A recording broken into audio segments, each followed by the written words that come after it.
You had a meeting with Canada's Foreign Minister, Melanie Joly, not too long ago.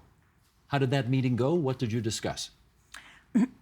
I met with the minister several times. She's really became friend of Belarusian people, and met with Prime Minister Trudeau also several times. And I see how Canadian government is trying to help Belarusian people, our Belarusian democratic movement in our fight.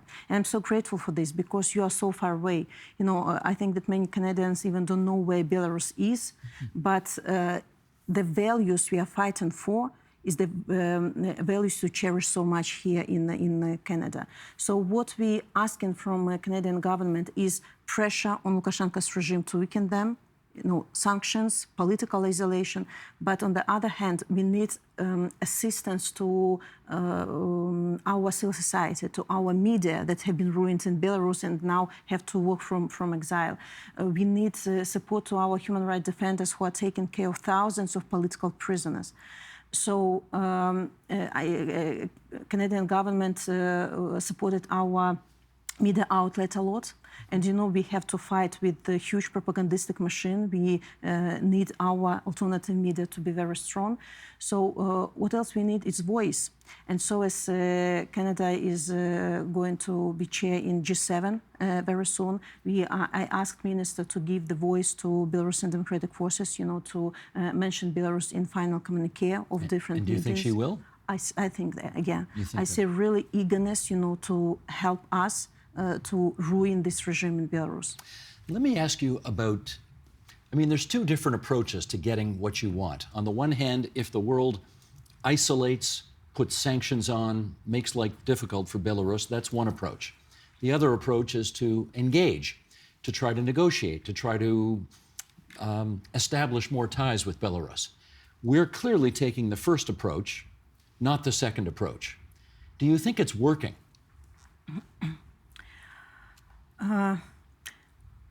You know, I think that many leaders, democratic leaders, still think that dictators cannot be re-educated. That if you are like communicating to them or you appease them, they might be changed. They're not. They will never change. They will challenge democratic world more boldly. You know, they will become more aggressive if democracy will not show its teeth. So I think the best solution in countries like Belarus, where people have full consensus, you know, against the regime, help people to do our job.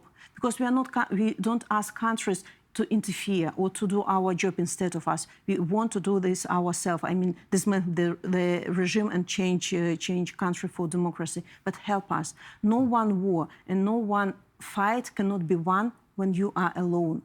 It's about Belarus, it's about Ukraine. We need allies, we need energy, you know, to continue. And if people think that, look, democracy doesn't care if they don't help our movement, you know, to keep pressure on the regime, so, you know, what's the reason to fight for democracy? You know, democracy is powerful. You know, democracy has to, but show it. So I think that dictatorship can only be fought. So keep pressure on dictators, help people who are fighting against this dictatorship, and it will be like your contribution into this fight. All right, let me ask you about political events of the last couple of weeks. Donald Trump has been pretty clear that his days of continually supplying Ukraine with arms to help in its war against Russia, those days are coming to an end. He wants America first. He wants a much more isolationist America. Are you concerned that that will spill over to Belarus and that the support that you want from America, from Canada, from other Western countries won't be there because the West seems to be entrenching more? So as victory of Ukraine is really critical for Belarus, of course, I'm worried that some assistance to Ukraine can be stopped. But I really believe in a democratic society. I really believe that in democratic countries, there's people who are deciding, you know, and I see eagerness of Canadians and American people to help Ukraine to win this war, because people understand that Ukrainians and Belarusians, we are not just fighting for our pieces of land. We are not just defending our countries. We are defending democracy. and democracy is in critical position at the moment.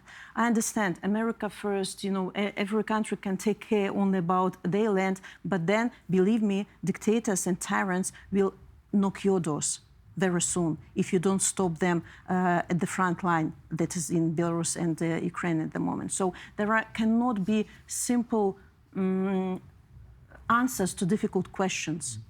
If stop providing Ukrainians with necessary weapon for them to defeat, dictators, it will not solve the issue of this resistance between democracy and autocracy. It will only embolden them. We already see how dictators are making alliances. They are learning from each other, and they are crossing red line after red line, challenging democratic world. And if you don't answer, if you try and to appease them, believe me, it will bring to much worse disaster.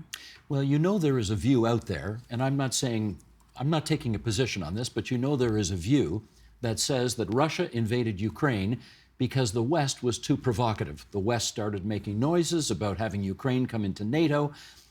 Russia started to feel nervous about what was happening on its border, and therefore that was part of the reason why they invaded.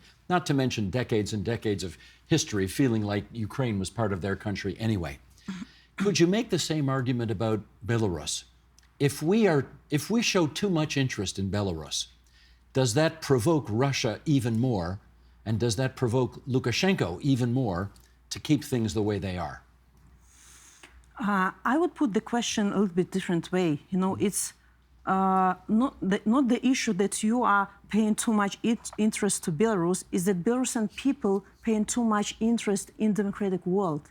This is us who are choosing our future. This is us who want to be part of big democratic, wonderful family.